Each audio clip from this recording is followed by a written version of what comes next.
Hey, you want to learn how to better market? Go buy some bread or milk.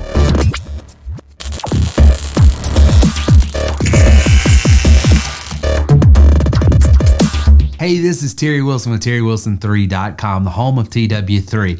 There is a concept in retail that's been around forever, but if you learn this concept, you are going to learn how to become a better online marketer. And the concept is simple. It's called a loss leader. Have you ever gone and bought bread or milk or something that you got to have, the staples of eating, for instance? Where is it always located? Well, it's always at the very back of the store. Why? Because you got to bob and weave around everything of high margin that they want to sell you before you can get to what you want or need. Online marketing is the same way, but sometimes we forget those little simple things. No matter what product, good, or service you offer, you need to have a loss leader because it's the loss leader that grabs the attention. If I am in real estate, for instance, I'm going to show this high perceived value piece of property that is offered at this. Now, of course, it's going to have something to it that offers and the reason why it is at this lower price. But I explain that in my rapport building and presentation process and then allow them multiple opportunities to get off the off-ramp, get up off the off-ramp here because this is a better value for me or this is a better value for me.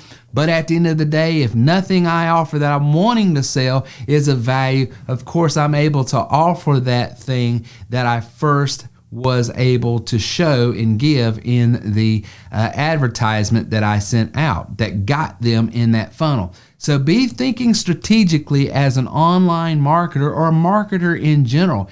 The big print is what people are going to grab a hold of, and it's not bait and switch, it's bait and pitch. I'm always going to be able to give exactly what I advertise, but in the process of conveying that product, good, or service, I'm naturally going to show some other opportunities that may be of better value. For instance, another example is we're in the recruiting space a lot, and we'll offer opportunities, that pay $20, $30, $40 an hour that has health benefits, that has this benefit, retirement benefits, pension plans, and stuff like that. And we show that and say, here's what we have, but we also have these because we're trying to figure out what best fits the client. Sometimes a client wants to work strictly from home because of different things or reasoning will be different for everyone, but they want a work from home opportunity.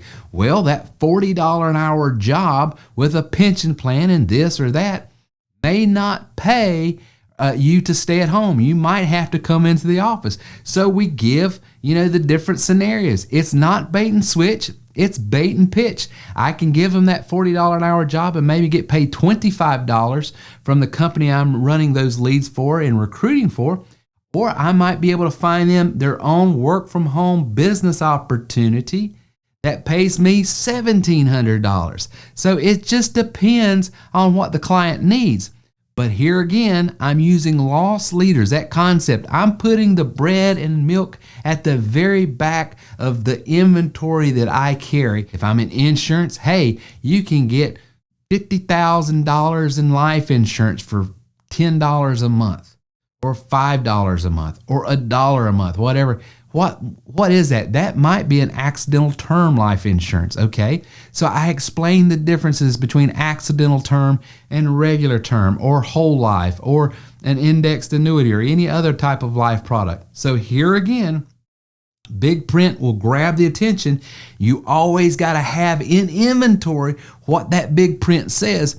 But along the way of getting to the bread and milk aisle, I'm going to educate the client as to, here, you can always go get that bread, but this bread is better for you. This bread does this. Yes, it costs a little bit more, but it's lower in this and it's higher in this and it's more, whatever I'm going to do to use that metaphor.